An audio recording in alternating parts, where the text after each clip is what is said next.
noches, gracias por continuar con nosotros. Bueno, pues con Carmen Ortiz hemos seleccionado un segundo tema para discutir esta noche de viernes con ustedes.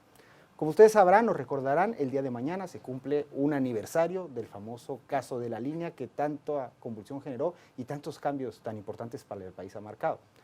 Antes de entrar a analizarlo con opiniones muy calificadas, les tenemos preparado una pequeña presentación en torno a los antecedentes y para hacer un poco de memoria de todo lo que ha pasado en el país en el transcurso de este tema. Los invitamos a que lo veamos. El 16 de abril del 2015, el Ministerio Público y la Comisión Internacional contra la Impunidad en Guatemala destapaban la caja de Pandora. De allí salieron todos los males para aquellos que utilizaban una línea telefónica para defraudar en las aduanas, cobrando sobornos millonarios a empresarios que ingresaban sus contenedores al país. A partir de ese día nada fue igual. Todo se descompuso, sobre todo para aquellos que gozaban de la cúspide del poder. ¿Dónde estaba Roxana Valdetti en esos días? La 2 de la línea, en aquel tiempo la vicepresidenta de la Nación, estaba en Corea del Sur, en la Universidad Católica de Daegu. Allí le entregaban un doctorado honoris causa por su labor social. Tenía el mundo en sus manos en el Oriente. En Guatemala comenzaba su debacle. A partir de allí, inició una serie de contradicciones que se hicieron evidentes cuando regresó el domingo y dio explicaciones contradictorias. Pregunta, ¿cuándo vino a Guatemala? No quedó claro. Aquí estoy presente, ¿no? Miren, unos dicen que el viernes. ¿A qué hora? Unos dicen que el viernes, otros dicen que ¿Qué día y a qué hora? Otros dicen que hoy. ¿Qué día y a qué hora? ¿Saben qué? Ahorita, esperen. ¿Qué día? Sí, no hay que gritarnos, aquí estamos contentos todos. Le estoy pidiendo a Karen que le saque fotocopia a mi pasaporte y ojalá sea la portada de mañana. Dígalo usted, por favor. ¿Se las va a entregar, Karen? Preguntas. ¿No se recuerda qué día y a qué hora regresó a Guatemala? Si ya vino, con mucho gusto ahorita mismo. Vicepresidenta, solo una pregunta. Se llevan el Vicepresidenta, pero todo lo que ha dicho el medio que miente no es verdad. No, yo no represento ese medio. Solo le quiero preguntar una cosa. Señora Valdetti, ¿nos puede decir, vicepresidenta?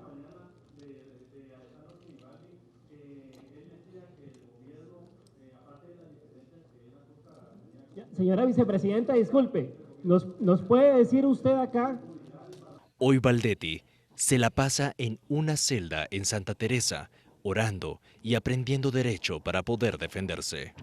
Bueno, es un día que se despierta a las 7 de la mañana, por lo regular agradezco a Dios el día, me tomo un tiempo para platicar con Él y posterior a eso leo los medios de comunicación que tengo acceso, escucho los que tengo acceso también, me entero de la vida diaria del país, algunas cosas me sorprenden.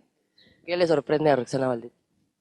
Muchas cosas me sorprenden y después de eso pues o leo o escribo y así paso el día esperando que por la tarde llegue mi familia. ¿Pero qué hacía Otto Pérez Molina? Cuando La Línea se evidenció, el general Otto Pérez Molina entró en un laberinto. ¿Darle continuidad o no a la CICIG? Él no quería bajo el argumento que una evaluación técnica recomendaba que la comisión ya no trabajara en el país. La presión social lo doblegó. 7 días después de las capturas de la estructura, le estrechaba la mano a Iván Velázquez y anunciaba que la CICIG seguiría. He tomado la decisión atendiendo las recomendaciones emitidas por el Pleno de la instancia el día de ayer, la decisión de solicitar a la Secretaría de la Organización de Naciones Unidas la extensión del mandato de la CICIG para que la Comisión pueda continuar con sus funciones e iniciar procesos de acuerdo a las recomendaciones que la misma instancia me hiciera. Hoy, Otto Fernando Pérez Molina despotrica en contra de la CICIG como instrumento de Estados Unidos para intervenir en el país. En el fondo lo que hemos visto es que les ha servido al Ministerio Público para terminar de armar un caso y lo están terminando de armar con testigos protegidos. Vemos el caso de este señor González en donde primero nosotros vamos en su momento a decir las cosas que unas que mencionó y las otras que no mencionó, pero que hablan a favor de lo que nosotros vamos a defender. Pero quiero decirles de que testigo protegido o colaborador eficaz, en el caso como lo hizo González o como quieren poner a otras personas, en donde le sacan a la familia, se va para Canadá la familia, le dan casa en Canadá, le dan carro, le pagan $5,000 mensuales, no le embargan ninguna de sus casas, no le embargan cuentas aquí. Así cualquiera quiere ser colaborador eficaz y cualquiera, además de eso, quiere decir lo que le digan que tenga que decir. Usted sabe que hay colaboradores eficaces, como lo hubo en el caso Rosenberg con los hermanos Valdés Pais, que cuando se estaba muriendo, el colaborador eficaz dijo que era mentira lo que él había dicho porque la CICIG lo había pedido que dijera esas cosas. El mismo señor Francis Valdés Pais me contó a mí, porque llegó allá en donde yo estoy detenido a visitar a unos amigos de él, y me contó que a él le había hablado la CICIG para que él dijera quiénes habían matado a los señores Musa, y él les dijo, no sé quién los pudo haber matado. ¿Y sabe cuál fue lo que les dijeron? No, usted solo tiene que decir los nombres, nosotros se los vamos a dar. Entonces, colaboradores eficaces así. ¿Y en dónde estaba Juan Carlos Monzón? El jefe operativo de la línea, en aquel entonces, el secretario privado de la vicepresidenta, estaba con ella en Corea del Sur. Los dos se fueron, aunque el presidente Otto Pérez Molina argumentara que Valdetti partió sin comitiva. Eso no era cierto. Monzón viajó con su mentora. Allá en Corea se convirtió en prófugo de la justicia. Según Valdetti, lo llamó para pedirle que se entregara, pero este se esfumó en medio de los coreanos. Hoy, Juan Carlos Monzón es un colaborador eficaz por quien la CICIG pide protección para su vida. Solicitarle, en vista de lo manifestado por la defensa del señor Juan Carlos Monzón y igualmente por la situación que está atravesando el señor Estuardo González, en el entendido de que es menester que las autoridades correspondientes presten la debida seguridad y protección tanto al señor Estuardo González, que usted la ratificó aquí en esta audiencia ya, y para el señor Juan Carlos Monzón. Esto en el entendido de que son personas vulnerables en el estado en que se encuentran. En el sitio de reclusión, según sus manifestaciones, no existen las verdaderas medidas de seguridad, razón por la cual está de por medio la vida de unas personas que está garantizada por la Constitución, y en ese orden de ideas, señor juez, le solicito que se ratifique la solicitud de prestarle la debida protección a estas dos personas. ¿Qué hacía Salvador Estuardo González alias Eco? El jefe de la estructura externa de la línea, Salvador Estuardo González Eco, llevaba la contabilidad del 50% del dinero que ingresaba producto de los sobornos a los miembros de la línea. González fue uno de los capturados el primer día. Luego, logró una medida sustitutiva que le otorgó la jueza Marta Sierra de Stalin. La resolución estaba viciada y por ello fue revocada. Eco decidió entregarse de manera voluntaria en junio del 2015. Hoy es un colaborador eficaz del Ministerio Público y la CICIG y dispara contra Pérez Molina y Valdetti Elías.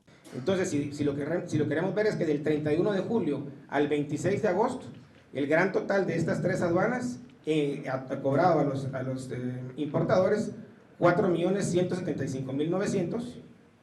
La parte 1 y 2, nivel 1 y 2, entiéndase, el presidente Otto Pérez Molina, vicepresidente Roxana Valdetti, se le entregó a Juan Carlos Monzón 2.492.450. Y el resto de la estructura se repartió, desconozco cómo, 1.720.950. Para ese momento, la relación porcentual del nivel 1 y 2 y la estructura era 60-41. Ahí hay uno de más, pero debe ser un tema de redondeo. Se pretendía hacer una nueva distribución, ¿ya?, que se incluyera al sindicato y a la gente de seguridad. Sin embargo, esa distribución al final ya no se realizó.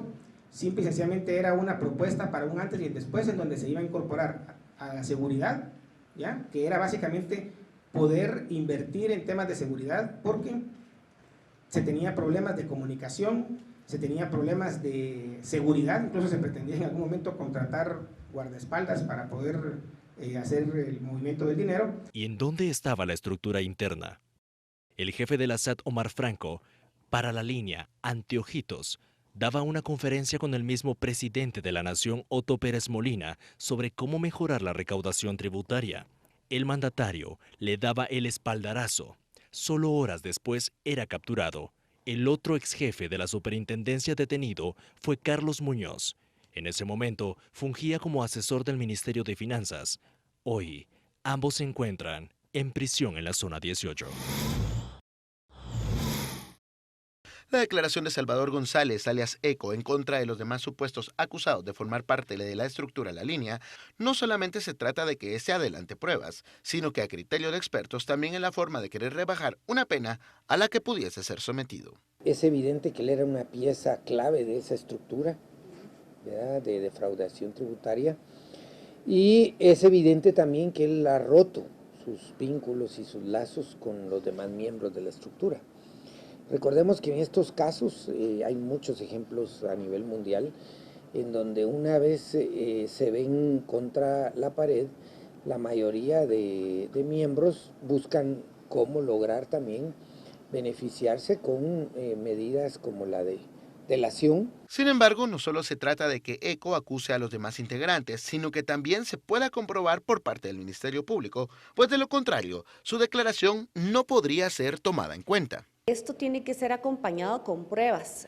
Recuérdese que el juez no solamente va a examinar la declaración de ECO, sino que también tiene que examinar todas las pruebas que lo lleven a una toma de decisión en donde defina quiénes son culpables y si son o son inocentes. Es un análisis integral de las pruebas que se le presenten. Los analistas concluyen en que este caso sigue siendo emblemático porque en el mismo se están utilizando las leyes que fueron creadas para este tipo de casos, por lo que también es una prueba de que las reformas a la ley contra el crimen organizado era algo necesario en el país. Pues bueno, justamente después de todo esto que acabamos de ver, cómo estamos hoy, además de lo que ha pasado, pero cómo estamos en este tema. Para eso nos acompañan el licenciado Marcio Palacios, director de la Escuela de Ciencias Políticas de la Universidad de San Carlos de Guatemala, y el licenciado Juan Rodolfo Pérez Trabanino, abogado penalista, quienes nos van a ayudar con Carmen Ortiz a empezar a desenmarañar o a recordar y sacar algunas ideas de todo lo que estamos viendo y lo que se viene, ¿no? Carmen, pues sin más, te dejo la primera pregunta. Pues bienvenidos a ambos y la misma pregunta para los dos, quizá empezamos por Marcio. ¿Qué avances tú percibes a partir de lo que sucedió el año pasado? Es decir, ¿aprovechamos lo suficiente ese momento político como país? La gran pregunta era, lo peor es que no pase nada, decíamos nosotros hace un año. Y efectivamente hay diferentes opiniones. ¿Qué pasó? Unos dicen fue una conquista social, otros dicen un ejemplo mundial, otros dicen fuimos un gran laboratorio a nivel de América Latina, otros dicen fuimos un espacio para una revolución de colores, otros dicen una revolución que nunca fue. Las lecciones aprendidas, que una gran movilización histórica, pero que esa movilización no implicó organización para un cambio sustantivo. Nosotros tenemos un registro, evidencia empírica que efectivamente hubo una intencionalidad de manipular la reforma allá, la renuncia allá, la justicia allá. En estas condiciones no queremos elecciones. ¿Por quién? Diríamos por los poderes fácticos, ahí diríamos entran algunas embajadas, entran diríamos algunos empresarios organizados y fundamentalmente el tema es de que después de un año no pasó nada en el sistema político y en la clase política. ¿Y ese era el objetivo de la manipulación de la cual tú hablas? Fundamentalmente. ¿No lograr las reformas de fondo? Fundamentalmente, ¿por qué? Porque el sistema político garantiza corrupción, el sistema es corrupto y la clase política garantiza, diríamos, potencializar los intereses de aquellos poderes que no tienen nada que ver con el desarrollo integral de los guatemaltecos. Y la otra gran lección, la revolución no se hace sin organización. Claro. Es mentira que la revolución se hace por Facebook y por Twitter. Y está demostrado, diríamos, desde las acciones de hace un año, ciertamente las redes sociales ayudaron, fueron un medio para la movilización, pero esa movilización no implicó incidencia en la toma de decisiones, esa movilización no implicó ningún cambio sustantivo y eso es, diríamos, lo que nos queda ahora de cara a la marcha que viene en estos próximos días, porque nosotros, por ejemplo, en la Universidad de San Carlos, a través de la Plataforma Nacional para la Reforma del Estado, sacamos la conclusión de que nosotros no queremos y no vamos a insinuar o a incitar más movilizaciones desde la Universidad de San Carlos si no hay una agenda táctica y estratégica que permita la reforma política de este país. Yo creo que a un año esa es la gran lección aprendida para nosotros. Juan Rodolfo, ¿cómo lo es? Miren, el dilema es ver el vaso medio lleno o medio vacío, y es que depende de dónde lo veamos. Yo creo que el aniversario que estamos hoy a la víspera sí trajo y está trayendo cosas muy buenas para este país. Primero, logró movilizar y hacernos a todos conscientes de la corrupción galopante que en este país existía. Y no es que no lo supiéramos, pero es que no estábamos empoderados de eso. Segundo, en términos muy prácticos, votó un gobierno, y eso no es poca cosa. Evitó que Manuel Valdizón ganara las elecciones, y eso también es importante, y consecuentemente trajo al presidente Jimmy Morales como premio de consolación. Eso es una forma muy práctica y para evidenciar algunas cosas muy notorias. Creo que faltan muchísimas cosas, creo que los cambios no han sido de raíz, por supuesto. Yo no quisiera ponerme en el lado pesimista y decir lo que no pasó, yo prefiero pensar en lo que todavía no ha pasado, porque un país que por muchísimos años ha estado inmerso en corrupción, en apatía. Total abandono. En abandono de los mismos ciudadanos y que hemos sido conscientes o inconscientes, cómplices y actores de lo que hemos construido, pues tampoco lo vamos a lograr en un año. Creo que se hicieron crujir ya los cimientos de una sociedad que ya no quiere más corrupción, que quiere transparencia, que ya no quiere que 18 niños diarios se mueran de hambre en este país. Y creo que de eso es importante. Marcio, pareciera que el único hilo conductor o lo único que hace converger a toda la población en este país es el tema de la corrupción. Y generó lo que generó en la movilización social, un efecto desarticulada y sin un grado de liderazgo en cabeza de una persona u organización, más allá del tema de la corrupción. Sin embargo, no hay indignación y no hay una postura ante los datos que nos arroja COVID, ante lo que vivimos día a día que Juan Rodolfo nos decía, ante los índices de violencia, ante la incapacidad del Estado por recursos incluso económicos para atender las grandes necesidades y el abandono a cuestiones sociales. ¿Qué podemos esperar ahora en este arranque, además con tantos tropezones del nuevo gobierno, en función de esas grandes carencias? ¿Habrá algún despertar en función de eso? Nosotros esperamos que efectivamente eso surja. Yo creo que es necesario que surja. Pero aquí la gran pregunta es, ¿por qué a un año del caso de la línea estamos absolutizando el tema de la línea? Porque aquí es evidente, el día de hoy hay otras líneas. Y diríamos, ¿hasta cuándo el Ministerio Público y la CICIG va a llegar a la línea 2? A esas 1.900 empresas que evaden impuestos, la línea 3 que tiene que ver con efectivos del ejército y con efectivos del narcotráfico, la línea 4 que tiene que ver con los intereses transnacionales apadrinados por algunas embajadas. Eso es efectivamente a lo que hay que llegar y es un proceso, como bien señala el colega, un proceso que implica tiempo y que debe de implicar mucha conciencia. Ciertamente hubo un cambio positivo, psicológico, antropológico y sociológico. Se pierde el miedo, se sale a la calle, se toma conciencia, se moviliza. Ahora el gran desafío es, bueno, nos vamos a seguir movilizando, ya hay una convocatoria para este próximo sábado, en función del día lunes y en función, diríamos, a ver qué vamos a hacer ahora. Porque si nos vamos a seguir movilizando sin una plena conciencia en función de lo que queremos solo lograr, pidiendo renuncias nuevamente. Eso yo creo que no vamos, diríamos, a lograr un cambio sustantivo estructural. La gran lección aprendida, las jornadas de marzo y abril, ahí había organización en función de la incidencia. Las jornadas de abril a agosto, sin organización. Y entonces yo creo que nosotros, y hay que hacer una mea culpa también, como Universidad de San Carlos, no nos dimos cuenta, diríamos, de esa ola de intención en función de absolutizar la renuncia.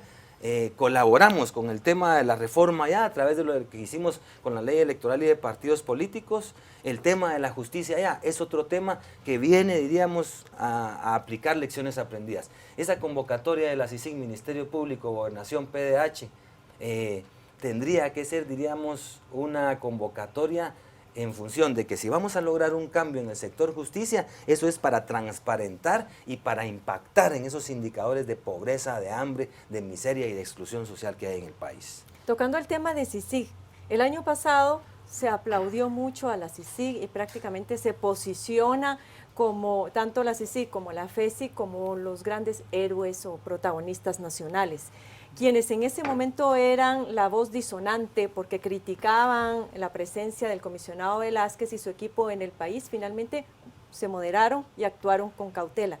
Pero ahora está emergiendo nuevamente alguna serie de críticas. Una, por ejemplo, que hay muchas capturas pero ninguna sentencia. Claro, son casos complejos, pero el mensaje llega.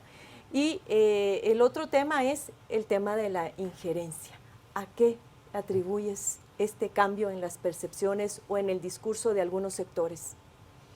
Mire, yo creo que tenemos que tener algo bien claro, y es que si la CICIG no hubiera reinterpretado su mandato a partir del nombramiento como comisionado del doctor Velázquez, esto no estuviera pasando. Y esto es importante tenerlo claro. También es importante tener claro que Guatemala es un país muy pequeño, somos un país tercermundista y obviamente somos parte de una agenda de intereses más grandes. La corrupción en este país provoca de alguna manera, no, de manera directa, una inmigración enorme, generalmente de niños hacia Estados Unidos, y eso a ellos les provoca un gran problema de seguridad nacional. Entre otras cosas, creo que la presión internacional, el contexto que había el país, provocó que estos cambios se dieran. Por supuesto que son buenos, pero yo no creo que sean producto de la conciencia de nuestras autoridades y de un cambio más allá de esto. Obviamente es parte de un plan más grande, que no voy a satanizarlo porque al final pues, nos trajo consecuencias positivas. Pues, las investigaciones, los procesos penales, lo que estamos viendo es importante. Pero, ¿por qué hace un año la CICIG se eleva a los altares y por qué después de un año hay muchísima inquietud de lo que pasa? Y es que los guatemaltecos queremos resultados rápidos, los queremos ya, y esto hay que entenderlo, son procesos penales, son procesos largos, son procesos donde debe respetarse también el derecho de defensa, la presunción de inocencia, y las personas vinculadas a los actos de corrupción que están siendo sujetas de un proceso penal tienen derechos y garantías constitucionales que ejercer. En este juego de ir y venir, yo sí creo que el poder absoluto que tiene la CICIG y el Ministerio Público en este momento puede también dar otro tipo de resultados. Y es que estamos en un momento muy complicado, estamos luchando contra la corrupción, estamos a favor de la transparencia, pero también estamos en la encrucijada de defender nuestro Estado de Derecho. Si las investigaciones penales no se hacen respetando las garantías, respetando los derechos individuales establecidos en la Constitución, o con debilidades en el proceso se es caen. como jugar naipe y ganar haciendo trampa. Por supuesto que vamos a ganar, pero si no respetamos el debido proceso, esto no creo que tenga los resultados que todos los guatemaltecos quisiéramos. Pero un ejercicio de mucha síntesis. Si este proceso, atendiendo algunas cuestiones, en el caso de la línea, arrojar una sentencia absolutoria, ¿qué nos espera a nivel de sociedad? Yo creo que es un espacio y es una oportunidad para dejar un precedente. El sistema de justicia tiene en sus manos, hay unos nuevos magistrados incorporando una nueva corte, las expectativas son muchas, el Congreso sigue en crisis de legitimidad. Diríamos, el presidente, el ejecutivo, está en constante desgaste, que le renuncie una ministra, el tema del veto, el tema de los gobernadores, el tema del transfugismo. Entonces, la crisis política, no hemos salido de la crisis política de la primera y segunda vuelta, algunos pensaban que con el 14 a las 16, que no fue a las 14, la crisis pasaba. La crisis continúa y entonces será, diríamos, tarea de todos nosotros jugar de la mejor manera, éticamente, académicamente, científicamente, nuestro rol en función, diríamos, de ir garantizando esa construcción de un país mejor. Bien, se nos ha agotado el tiempo. Muchísimas gracias a Marcio Palacios y también a Juan Rodolfo por habernos acompañado en esta oportunidad, a nuestro público televidente también por acompañarnos. Y ahora vamos con Rocío Lazo nuevamente, quien ya está lista para dar lectura a sus comentarios y su sentir sobre esta lectura del primer año después de que se descubriera el caso La Línea.